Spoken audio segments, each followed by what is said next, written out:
Well, good evening, everybody. Welcome to another edition of Demonology Today with Dennis, Carroll, and Grizzly. Hello, everybody. Hello, Aussie Sue. Hello, I Talk Cryptids.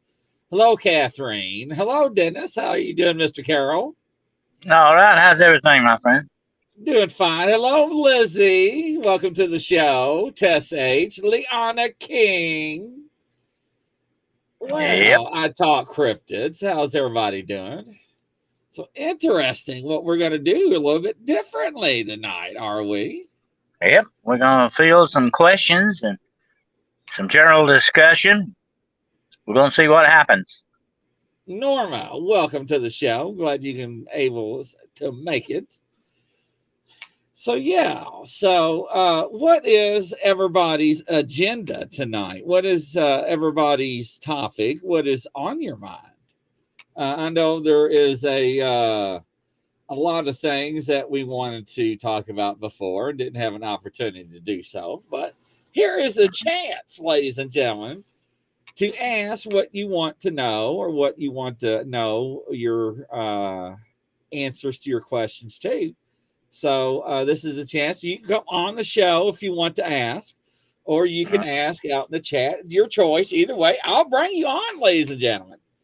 So yes, we're bring ready. You on to the show and let you ask. Yeah, hit us with the question. Crazy witch. Don't ever be sorry, crazy witch. You're here. So that's the main point. But yeah. So we're going to start. So you love talking about angelic beings, angels. Is that true? Yeah, we had an interesting show today on that. It's one of my favorite subjects, angelology. Although I like deep into demonology, angelology is fascinating too. Really, in some aspects, even more fascinating because these are the good guys. You know, they've got our back. If you believe, if you're a believer, they've got your back definitely. And that's what I like about them. I would rather be found on the side of the angels anytime than the other guys, definitely. They're the good guys, and they're going to win, I think, in the end. You know, I've always believed that my whole life, Grizzly, that, you know, evil will be defeated, that good will triumph in the end. It doesn't look that way sometimes. It looks like it's going the other way a lot of times, you know. But I think I'm hoping, I'm an optimist at heart. That is the way it will eventually turn out. I believe that good will triumph over these forces of darkness. Well, I hope so. I mean, it does. Sometimes I wonder, but I do have faith, right?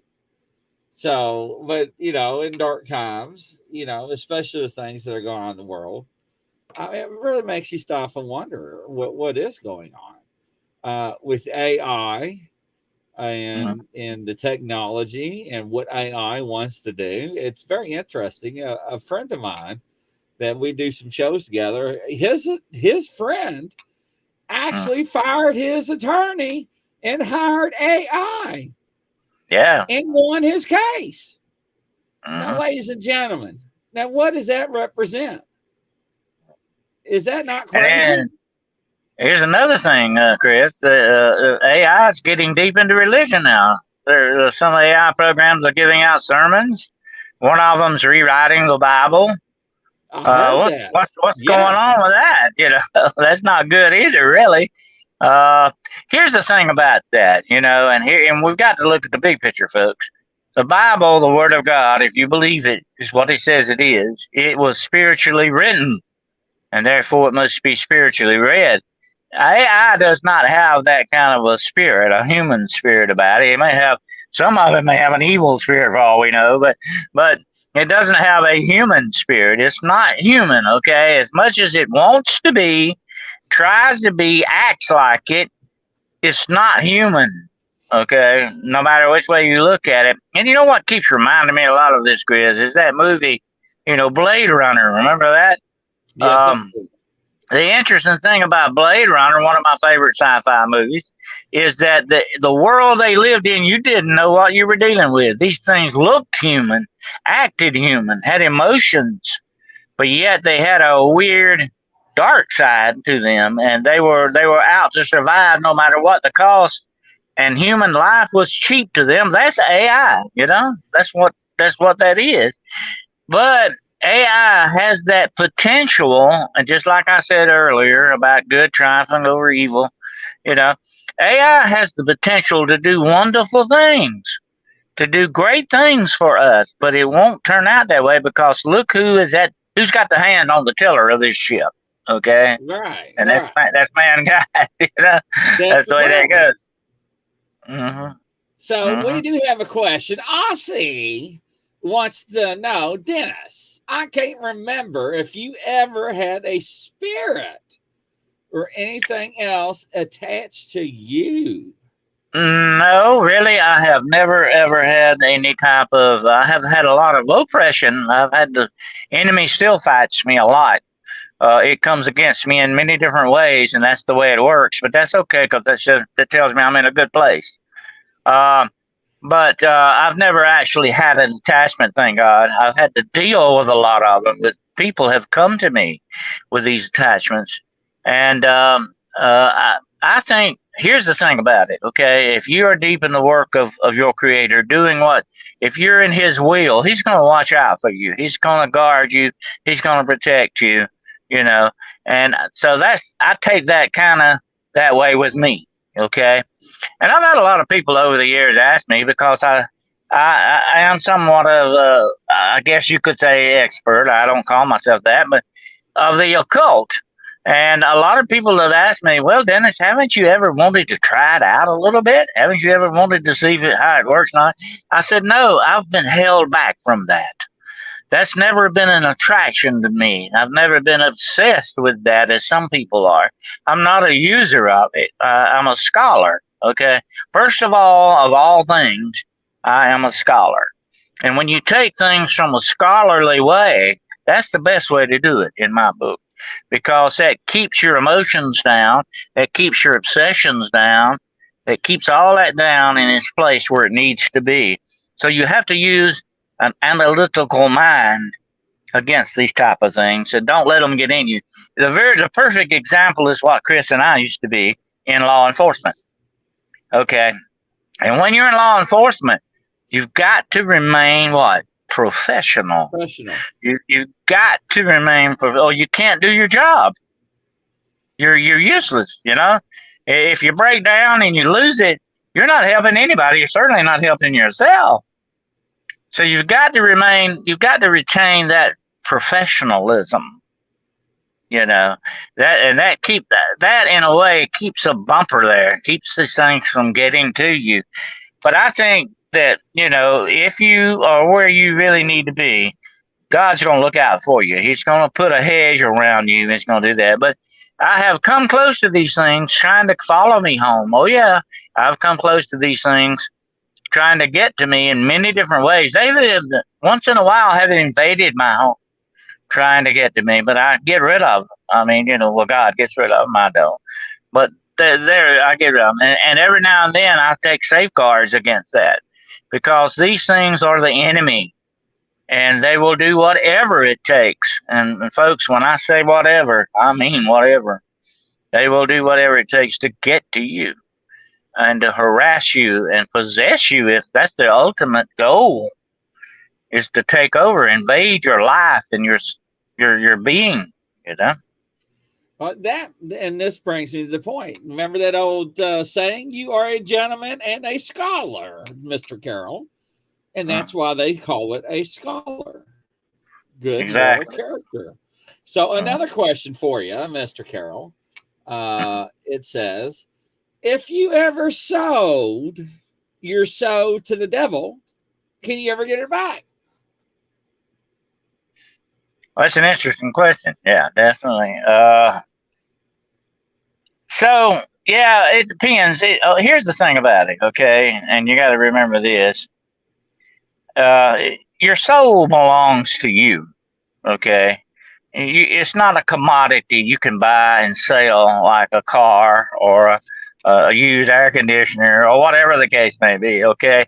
You can give your soul away. You can give your soul over to the dark side. And a lot of times when this happens, it is a point of no return. And I'll tell you why. Okay, here's the interesting part. If you sell your soul to the devil, you don't usually want to get it back. Understand? You don't come to your senses and say, "Oh boy, I did a bad thing. I shouldn't have done that." Well, if you can think that, you're in a good place. You might have some hope. But 9.5 times out of 10, you're not going to think that. You're going to like where you at. It's like I've said before. That's the way Satan works. He puts his arm around you. Won't said we're going to hell. He makes you think it's a great idea, and it's your idea to start with. That's just the way he works. And when you sell over yourself over to the dark side, that's where you want to be. It changes your whole perspective. Everything turns backwards. And that's the way evil works. Good is evil, and evil is good. That's the way Satan works, okay? And he changes your whole perspective. You don't want to go back. You don't want your soul back. You like it where you're at. You like that darkness. You like that power you get, that money, prestige, sex, whatever it is you're after, that revenge or whatever. You like that, and it becomes part of you. And that darkness takes you over completely. And at that point, there is no return. Next question. I will answer this and I'll let you follow. Do you ever remember dealing with any violent person as a police officer and realizing this, oh my God, this guy is possessed? Now, Liana, I have dealt with people that I have seen darkness in their eyes. I have seen people that resembled an empty shell. I have seen people that have no soul inside of them. Lost souls, I call them. Yeah. And I don't know if it was the narcotics they were on or whatever, but they would just seemed emptied. No remorse, no nothing. That would just stare right through you. I was involved in an incident with this guy. He was a skinny little guy. I mean, he was no bigger than a straw. Okay, this was a little bitty guy. It took all 8 of us to hold him down. That's crazy. Yeah, and have him handcuff him. And here's the interesting thing: he wasn't on drugs. It wasn't drugs. It wasn't adrenaline. It was something else. And he was one of those incidents, just like you're saying, that you could look in the eyes and there wasn't nothing there, you know. And when I was dealing with this guy, and I said, and some of the other officers commented on this, said that just wasn't natural. That strength he had wasn't natural. What was it? You know, yeah. It had to be demonic. Yeah, stuff like that, you know, fears me. Gives me the eepy-jippies a lot more than anything else. Sam Thomas, what do you think, or do you think that when one gives the soul to evil, do you think evil entity will take over the body as well? Oh well, yeah, definitely. You've got that problem, and when you turn yourself over to these forces of evil, you become part of them. And you will have what is the Bible is specifically called a familiar spirit. The spirit is your helpmate. I've had people come to me and say, I sold my soul to the devil, and now demon's my friend. Best friend I got, does everything I want him to, but he always, of course, comes with a price, a bad price. But that's just what you got. That comes with there. And I'll tell you why. The evil spirit is put there to seal the deal, okay? To make sure you don't turn back. Liana, did you still treat these people as normal? And we treated them very carefully, cautiously, because we didn't know what direction that they would or would not go to harm us or harm other officers or other people. You never knew what the outcome was going to be. So yeah, I've seen them beat their heads on the windows and the bars and patrol cars that would have killed. I mean, it's destructive. And I've said that so many times, Chris. Evil in its inherently self is self-destructive. It destroys. That's what it does best. Yeah, Liana says that sounds like possession, oppression. Well, you know, at the time we didn't know what it was because we thought it was something else, but you know how hindsight is. There are Cat. different, there are different levels of possession. There are different Yes, that is levels of correct. oppression. There are different levels of oppression as well. So you don't know what level you're dealing with sometimes. Cat The says the psychopath does the psychopaths, same yeah. empty. Yeah, psychopaths. Oh yeah, they have that dark. They have that emptiness. I've often said it looks like looking into the eyes of a shark. There's no emotion. There's no feeling. There's no humanity there. You know. Yes, that is correct. And speaking of Nighthawk, darkness is always around. Just depends on if you leave the door open for them. Oh yeah. Do not open that door. They will definitely take the opportunity to come in.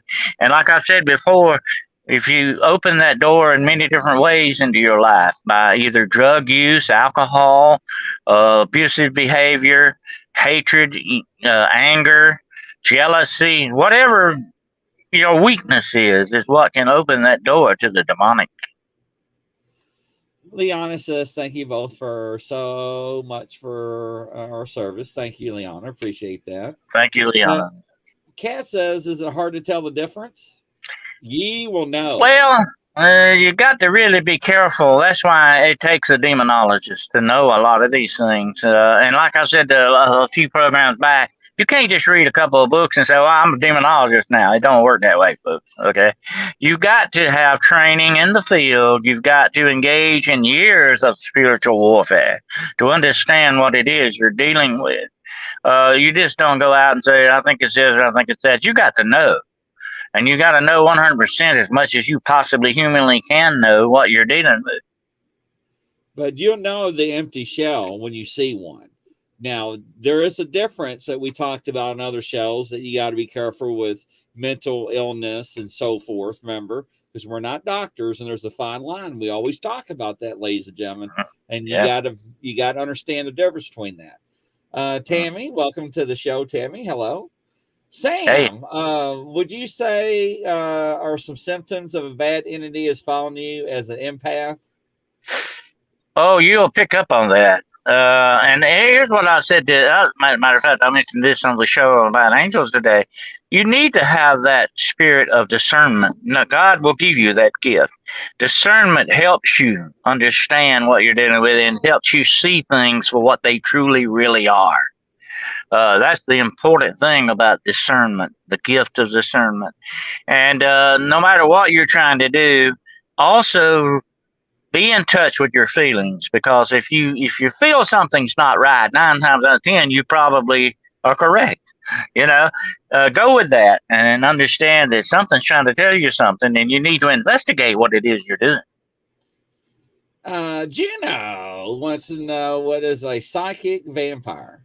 Psychic vampire is a person sometimes possessed with a vampire spirit, and it's not like Hollywood with the cape and turning into a bat. It can be a psychic type thing, and these things, these spirits, these vampire spirits, and they are demonic spirits, by the way, can feed off of the life essence of your soul.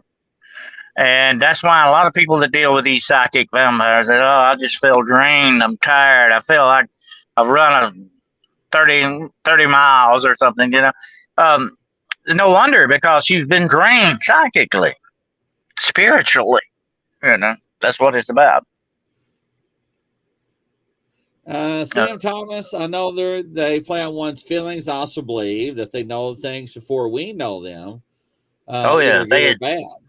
They have preternatural knowledge. That's why I said your enemy is so dangerous. He knows a lot of things that you don't know. And I actually had a case where I ran into one demon. Years later, I ran into the same demon again, somewhere else in a completely different situation, who remembered my name, by the way. Yeah, I wouldn't deal very lightly on that. That would kind of take me back a little bit. Yeah. How'd you deal with that, by the way? Well, it was just a little trick they were trying to play on me to get to me, to kind of stick me in and manipulate me. That's the way these insidious things work. I just pushed aside. I said, okay, so you know me. Okay, good. You know what I'm about. You know what I'm going to do to you. So You got to be careful because a lot of what they do is theatrics. They're trying to spook you. They're trying to scare you. They're trying to worry you. They're trying to get in you under your skin. Don't let them do it. You know? Sam Thomas says, Mr. Carroll, I bet they hate seeing you coming. Oh well, they know me well, I think, and I'm on their list. Definitely, they hate my guts. But that's okay. I'm not particularly care for them either.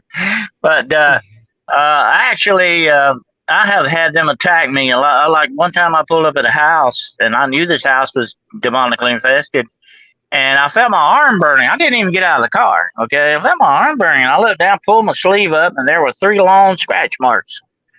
You know, and I knew what they were doing. I just spoke. I opened the door and I said, "Look, you're not going to keep me from doing what I'm here to do. You're not going to stop me. So leave me alone. You just give up now, okay?" I just spoke to them like that, and I put a little holy water on that. And by the end of the night, those marks were completely gone, as if they never were there. Really? Hmm. Wow. Yeah, I think I would use the whole bottle of holy water. See, I just put a little holy water on there, but always the demons will mark you with that three claw every time. Every time. But they're just trying to spook you, trying to scare you because they know it's not me. It's the power backing me up that's going to get rid of them. They know that. They know what I represent and what I'm being used as a vessel for. They don't like that. They hate my guts, but that's okay. I'm not in this for the popularity. No, and that's the truth. Now, you have seen a lot of things in your lifetime. Uh-huh. What has been the worst thing that you could probably relate to and seen? Well, one comes to mind. There's been a lot of them. I could write a book on it, and I may have to do that one day. But I remember one case that was it was kind of emotional to me, where this young girl calls me up, and this took place on the phone call. And she said, "My boyfriend is possessed. He's laying in the corner of the room," and I could hear him in the background screaming. And he said, "There's blood running out of his eyes. He sees these things. They're these dark things." She said, "I can see them, And when you run into a situation like that, and these people are so frightened, been so traumatically used, it can be disconcerting, definitely. And I felt so bad about that I could not be there physically. You know what I'm saying? If I could have only been there physically, but it was a long ways away from, I think we were in like Texas somewhere. And I did everything I could, But that's the frustrating part, not being there physically to do what you need to do. To me, that is bad, very bad. Wow. So what happened to the situation? Well, it did get somewhat resolved, but they had to eventually go to priest to get the whole thing done. I actually had her hold the phone out, and I actually said a prayer out loud over the phone, which kind of eased everything down a little bit. Thank God. It kind of eased everything down so they could handle it better. That was the main thing. That was my main objective. And I said, now you need to get to some physical help. You need to go to somebody right now. Take him to somebody that needs, your priest or whatever. And they were Catholic, and they had a priest. I said, do that now. Don't wait. Just because it's settling down a little bit, don't let that fool you. Take him, And I heard back later that I think that everything kind of came out better. But it's so frustrating when you can't be there. That's what gets me. Yes. Hello, Yolanda. Welcome to the show. I definitely agree with that. Hello, Tammy. Opening doors can be very, very. And there's another way to do it. That's with a Ouija board. My parents used to tap a small table when I was a kid, kind of like a Ouija board. Yeah, you could. There's different ways. You could make your own Ouija board. It's no big deal. It's not the board really, although it can be possessed, sort of oppressed, or whatever name you want to give it. The board itself, it has that aura around it. but it's what you're doing, your intentions. That's what you have to watch out for. Wow. Yeah. No. No. So, hello, Wanda. That's very Hey, interesting. Really is. but yeah, that you know, you got to be careful about opening those doors to your being, and sometimes things you bring in the house, or things or people you let in your life. Be very, very careful, because the enemy sets snares and traps for us. They're very good at that, and they know what makes us tick. They know. Shakespeare often said that the devil knows. He knows the desires of your heart, and that's where he can really get to you if you're not careful. Yeah, that's true. Absolutely right on that, kind sir. Absolutely. What other questions you have, ladies and gentlemen? Some very good ones. So I know somebody asked the other night, I don't know if it was on my show or another show, about that black satellite. Of the Black Knight satellite. Yeah. So what's the deal with that? Do you Well, believe it's actual truth about that, or you think it's ours? I did a recent show on the Nazi thing with the Antarctica. There's some really freaky things supposedly going on down there. But there's the possibility that the ancient civilizations that may have inhabited the Antarctic might have put that satellite up thousands of years ago. Huh. It's an interesting theory. Liana, do you think there are different levels of demons? Oh yeah. Oh, there are definitely principalities and powers. That's what the Bible says, that we struggle not against flesh and blood, but against principalities and powers. What he's talking about, the different classes of demons, and there are different ones. And here's the interesting thing about demons, and I can say this: there's not usually, although they hate each other. Now think about this a minute. Okay, this is freaky. They hate each other. They hate everything. They hate each other. They hate themselves, for that matter. But they hate everything. They hate each other. But yet they cooperate to get things done. Because, Jesus said, Satan's house is not divided. A house divided will not stand. But his house is not divided. He doesn't work against himself. He's not stupid. These things are not stupid. Oh, no. They're very highly intelligent, by the way. So they're not going to work against each other, but they cooperate with you, although they hate each other. And there's probably a lot of infighting and jealousy and all that going on. I don't doubt that a bit. They try to get on top of each other and everything else. But they still, in the end, they cooperate to get things done. And there are different types of demons for different things. There are demons of suicide. There are demons of pornography. There are demons of drug use. There are demons of alcohol. There are demons of every sin you can think of. They're behind it. 100%. Gino wants to know, why does the Vatican have a picture of the devil in their vault? Well, it might be a good idea to keep an image of your enemy around just so you don't forget him. That might be one of the reasons right there. And they also have some books of the devil, too, in the Vatican. That was supposedly, one of them was actually supposedly written by him, personally by hand. But there's some very interesting things, and we'll have to do a show on that on the Vatican, because there's some very interesting rumors and stories about the things that may exist in the Vatican. There's even a time machine, supposedly, religious relics. They supposedly have half a sign that hung over the cross of Jesus. Really? So they have a lot of interesting stuff. We'll have to talk about that one night. The Black Knight satellite, yeah. Might have something to do with that, too. Wow. Nighthawk, what do you think about the CERN opening a portal to hell? Without a doubt, I think they have to. It may not be slam bam wide open, but I think they've cracked the door, definitely, because I have seen, and a lot of us as researchers have seen, a dramatic increase in paranormal activity just in these last couple of years. Since CERN has started back up again, it's increased. That tells you something right there. Where there's smoke, there's fire. Okay, folks, and they're screwing around with some stuff. They're opening doors and all that. Let's go back right quick to the Book of Revelation a minute. Remember the demons of the bottomless pit? What do you think the bottomless pit is? It is another dimension, folks.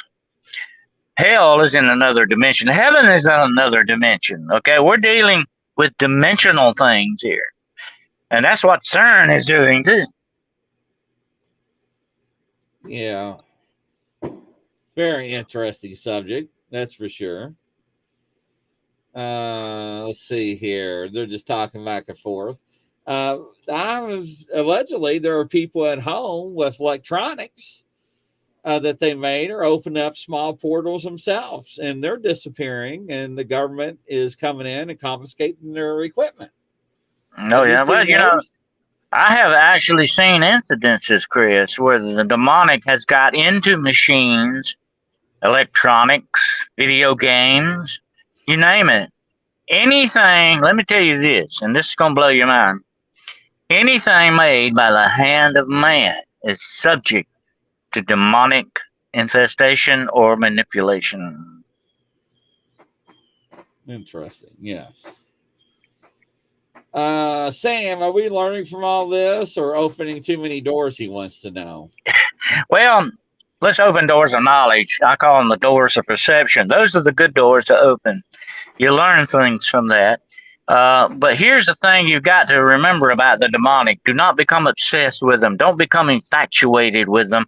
Don't constantly think about them and talk about them all the time. You're going to draw them to you. Okay, don't do that. That's not a good thing. That's why even demonologists do not like to call their names. Oh, we'll do that occasionally, but we don't like to do that on a regular basis because it gets their attention. So, Nighthawk wants to know, where do you think the missing 411 people are going? I think there's several different answers to that. I think some of it may be connected to what some people term alien forces, and I think there's a big connection demonically wise with that as well. I think a lot of it is, of course, sex trafficking, slavery. So there's different answers to that. It's not just one thing that's doing it all.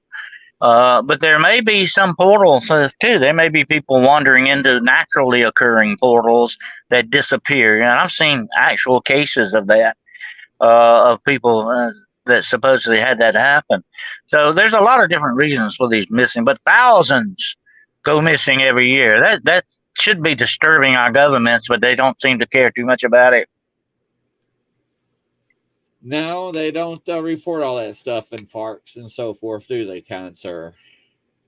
I'm definitely not trying to play with them. Yeah, so no, there's something you don't want to play. Well, let me say this, okay? And I'm just gonna make this quick anthology for you.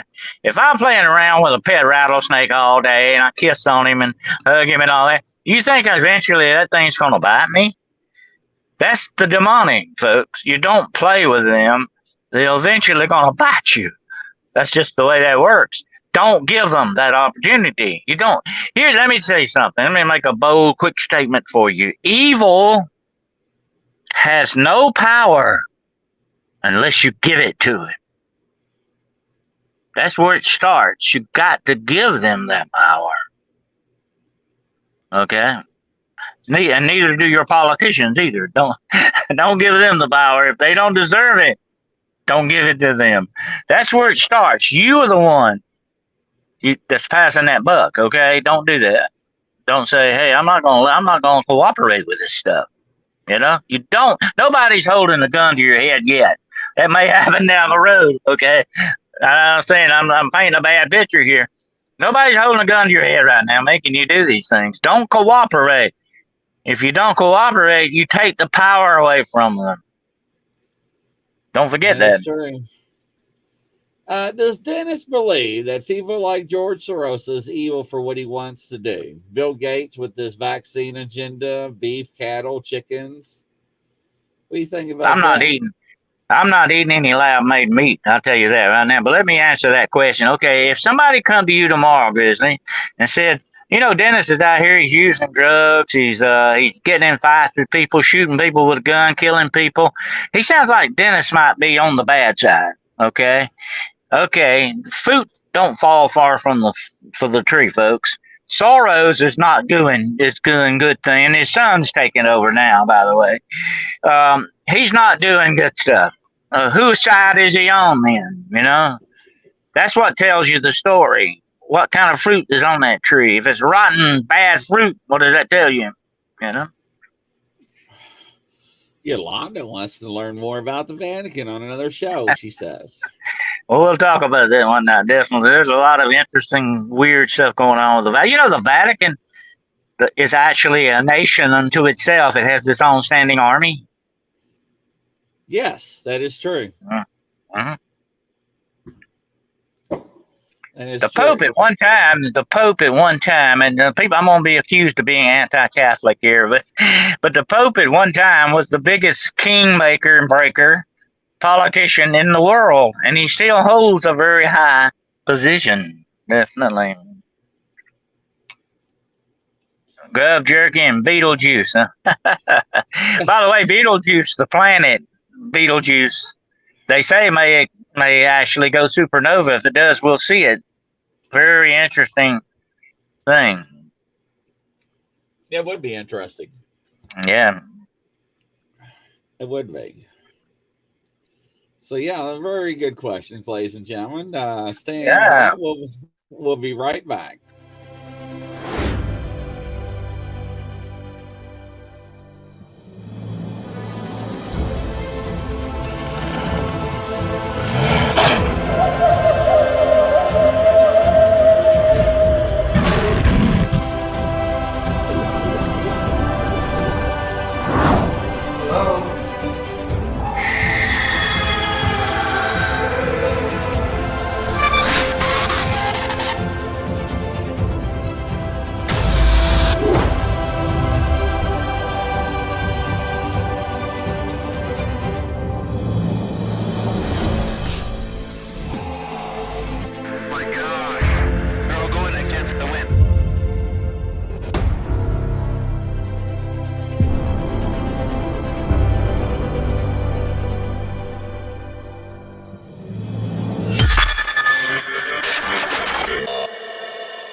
Welcome back, ladies and gentlemen.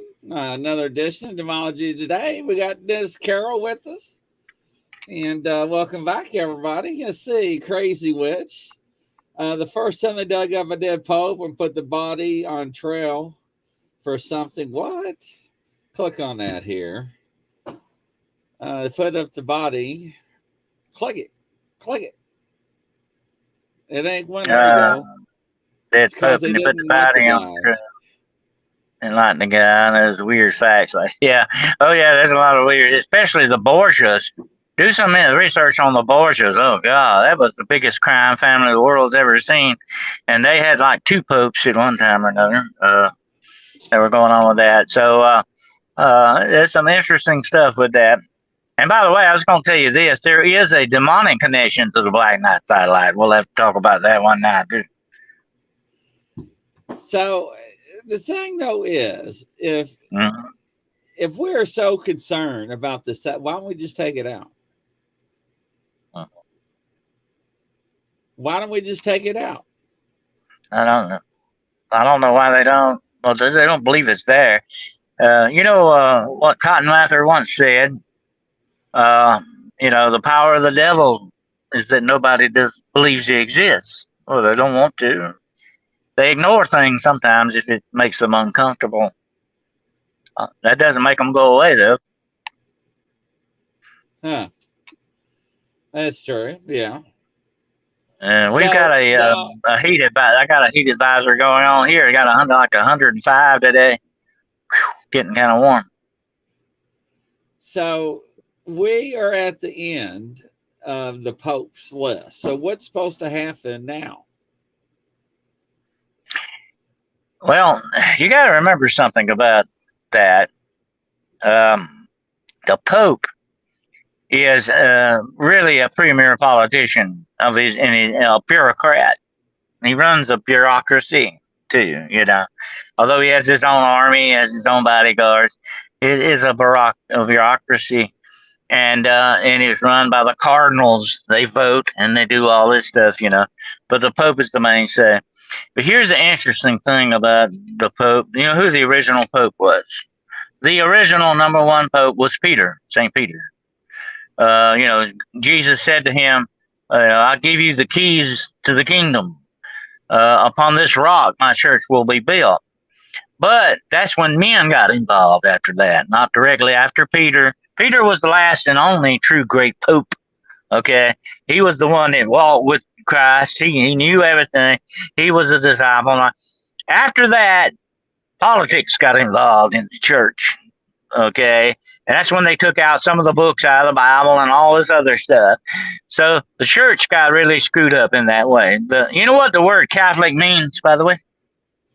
No, I do not. It means universal. So you're talking about the universal church. And as a matter of fact, the Pope come out not long ago and told all of us who are Protestants, "Oh, come on back, we'll forgive you. Come on back to the church. We'll forgive you. You can come on back in now." But anyway, it's run by money. Did you know, and here's another thing, a lot of people don't know this, the Pope, through the Catholic Church, the church itself, actually owns most of Rome, and everybody pays them rent. I did not know that as well. Oh, they get tons. They get millions. It's a big, big, big business. Billions of dollars. Interesting. That's like I said about a certain kind of, and I'm not supposed to say this together, but, having something to do with children and maybe also having to do with trafficking is one of the biggest businesses in the world. They're bigger than the airlines business. Think about that a minute. This, folks, money runs the demonic, and demonic runs the money. That's what it's all about. Money makes everything go around in this world. People like George Soros and other people I won't name, the Bilderbecks and all these other guys, they're all about the big money. Money is power, and that's where the demonic is. It's always with the power. Can you explain the white pope and the black pope? Oh, yeah, there was, the black pope. Then he was the Borgia. He was one of the Borgia, the popes I was talking about.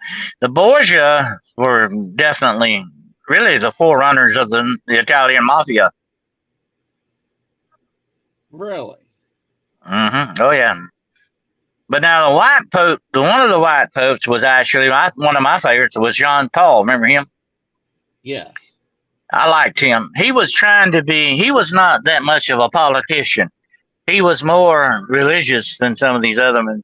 He was not about bureaucracy and all that. As much as I know about him, I didn't live with him, I didn't deal with him, but I mean, as much as I learned about him, I liked him. But I liked his approach to the papacy and the way he did things better than some of his predecessors. Interesting, yeah. Increased Mather, yeah. Cotton Mather, what they call him, yeah. Increased Mather. Actually, he wrote a book condemning witches. He was a witch hunter. He was a witch hunter general, actually, in a way. But he has had some interesting things, though. I've read some of his stuff. He did some pretty good, interesting sermons, but he was fanatical in many ways, especially about witchcraft and witches and stuff. Yes, the Antichrist is definitely here. And I'm going to tell you this, his spirit has been with us a long time. It showed up in people like Hitler, Stalin. He is here, and his spirit exists here. But the man that will exemplify that spirit, the man who will take that spirit into him, and it will possess and dwell in him like an anti-Holy Spirit, okay? It will dwell in him. He will be the son of Satan, definitely, without a doubt. But he also, and the reason why, and a lot of people don't get this, why do they call him the beast? Because he is lower than man. He is among the beasts. In other words, he's kind of lower than man. He has that animal bad side to him, that ungodly side to him. That's why he's called the beast.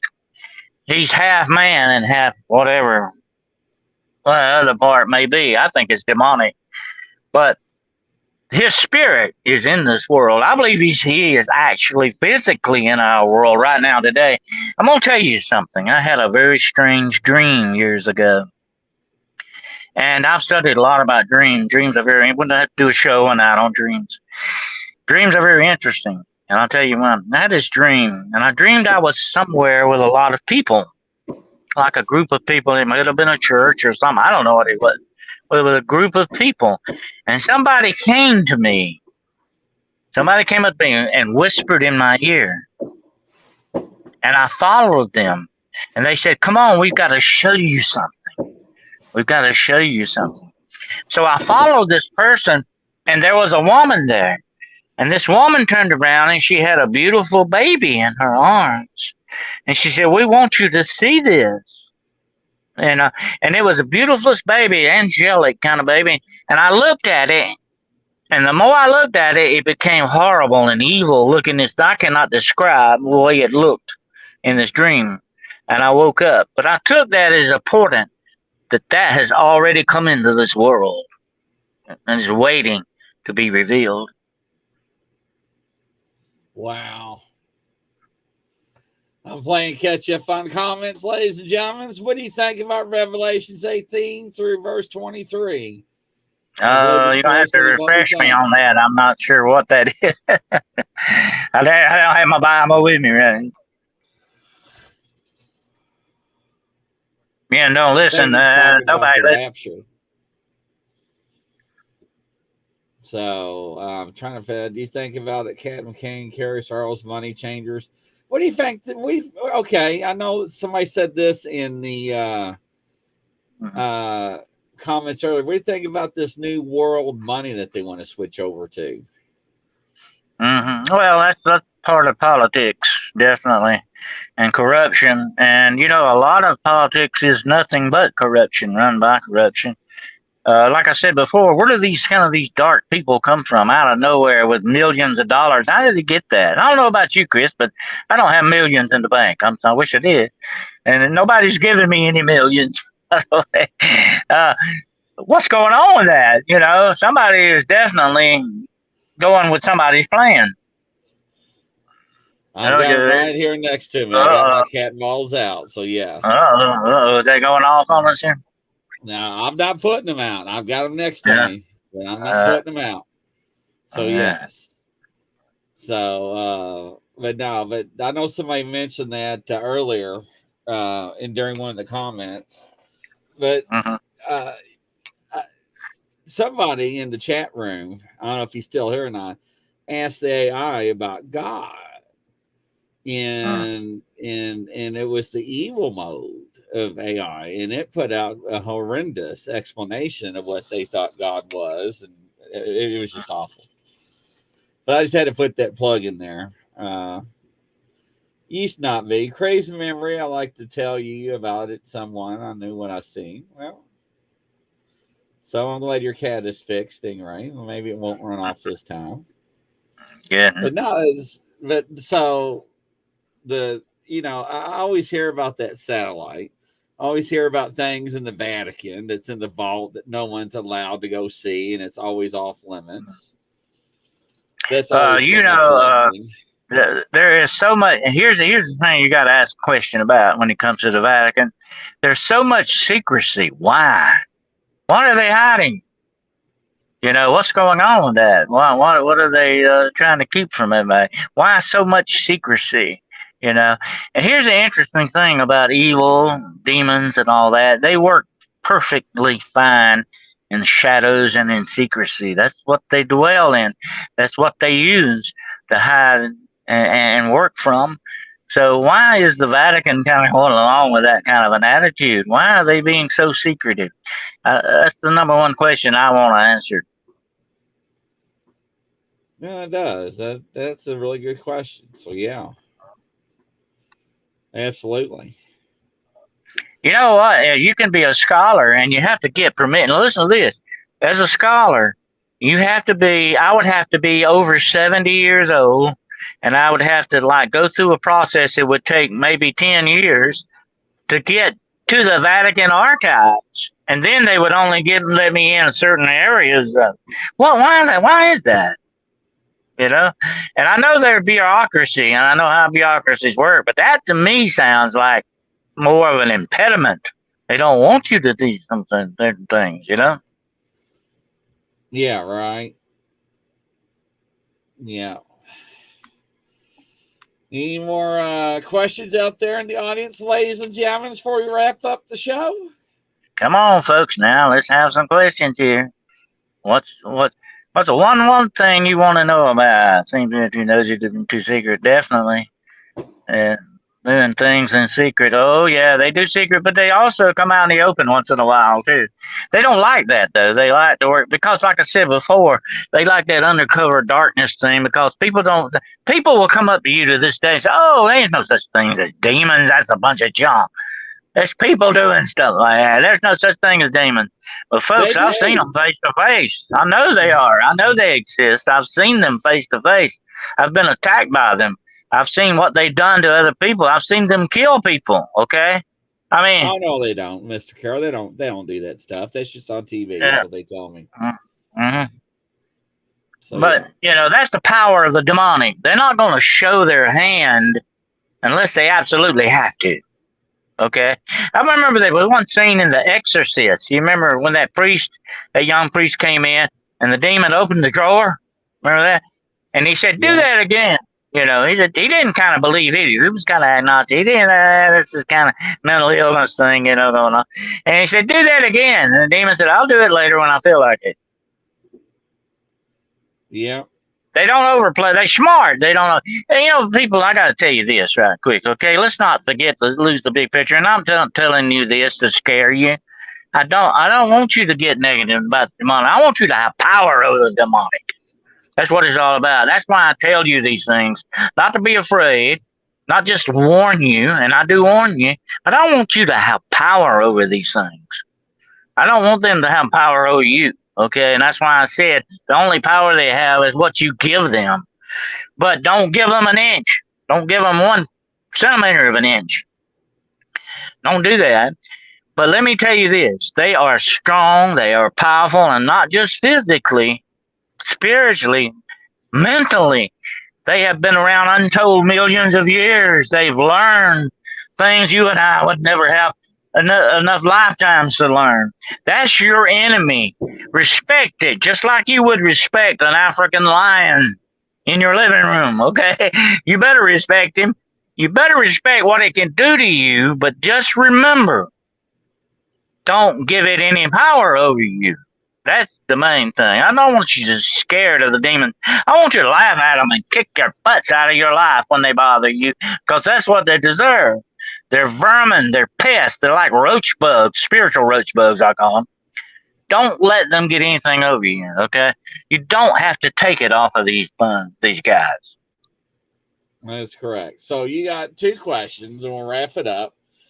Kat wants to know, how old were you realize when you know about the demonic? Were you little?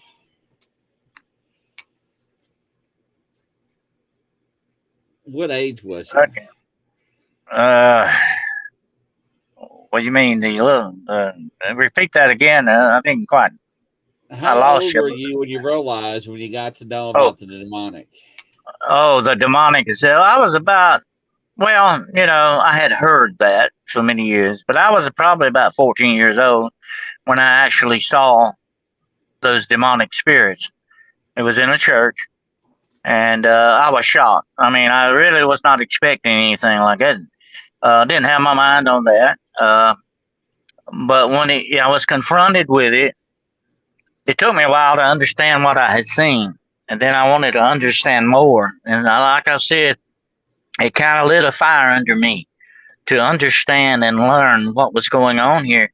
And the more and the deeper I got into it, the more I learned over these years. I said, well, somebody's going to help people with this stuff. You know, somebody needs to offer a viable solution against these things. I saw people just going in and having their jollies and so-called haunted houses and ghost hunts and doing all this stuff. I said, but nobody's helping these people. And people would come to me and say, I want help. I want a solution to this problem, you know.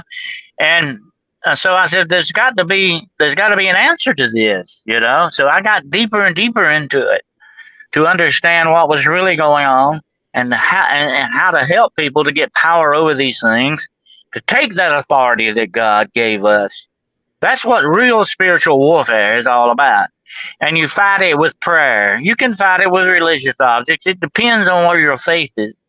Okay, that's what it takes, faith, to fight. That's what the Bible illustrates that very much with the armor of God. You know, the shield of faith, the sword of the Spirit, the helmet of salvation, all of that stuff. It's got to go together to give you a complete soldier in spiritual warfare. It makes you a soldier. And so that's what you got to go with. And that's what I began to learn. I began to learn all of this stuff. And here's what I said about the demonic, very much like in many other paranormal subjects, which I have studied over the years. It's like a diamond. You hold it up to the light, and it's got so many different facets. And the more you turn it, the more you learn. And the more you see, the more you know. That's just the way it works. But you got to want to, you know. And that was one of my driving motivations, was to be able to help people, to not only to give them solutions to their problems, but to help them understand what they were coming up against and what these forces are and where they are in this universe, and where they are in relation to us as children of God, and why we have power over them, why we got to do that.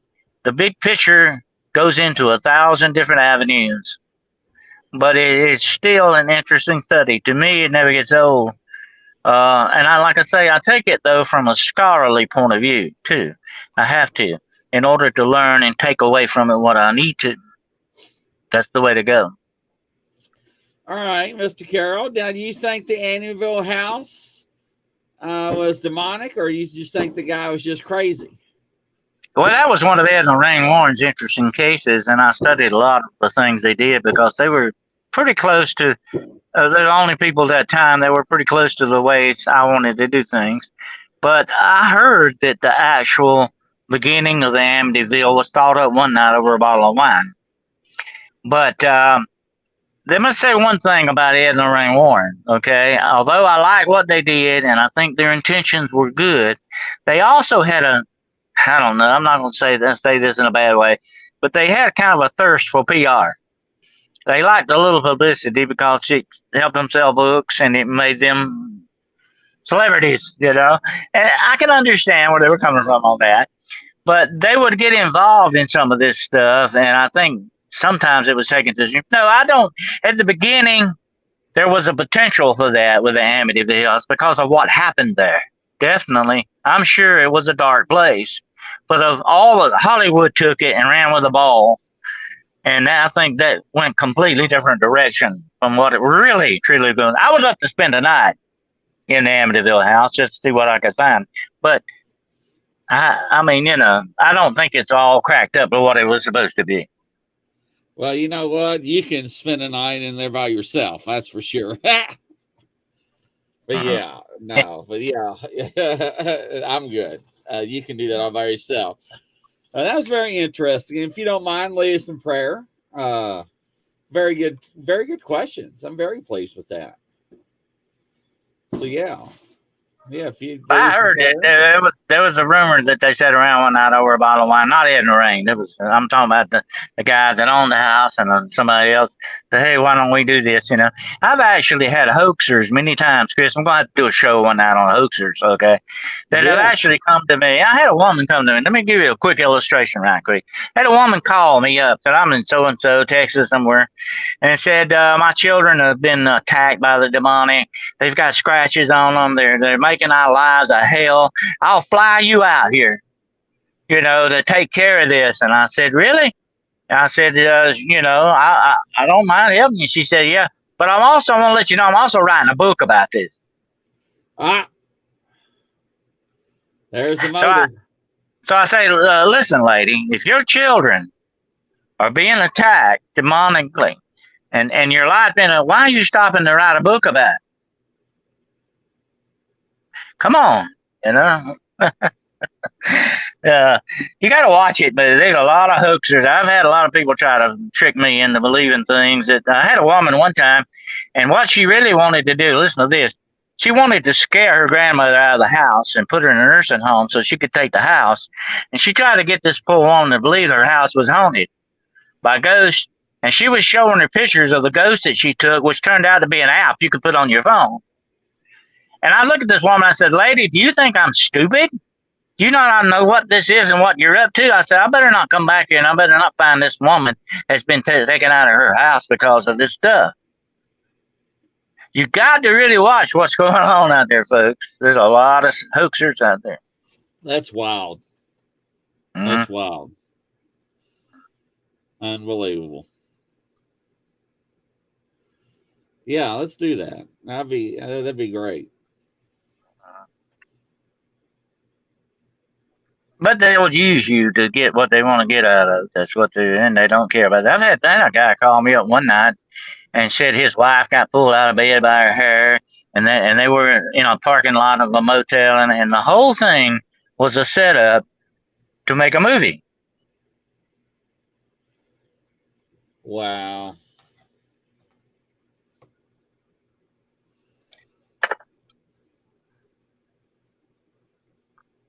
After you, Dennis, we'll let you lead us in prayer, and we'll cover the next show, and we'll go from there. All righty. Lord God Almighty, creator of the universe, we are your children, and we stand upon your promises. And you have promised to protect us, that you will safeguard us in these perilous times that may come upon us. And the forces that we don't really know about, the forces that are in this world that are attacking us sometimes, they come against us with darkness. We ask that you keep us from these perilous things, that you safeguard us, and you guard us well, and send us your holy angels to guard and protect us and watch over us. We ask this in the name of your Son, Jesus Christ, the one name to which all power is given in heaven and earth, the name and the blood of Jesus Christ. Amen. Amen. All right.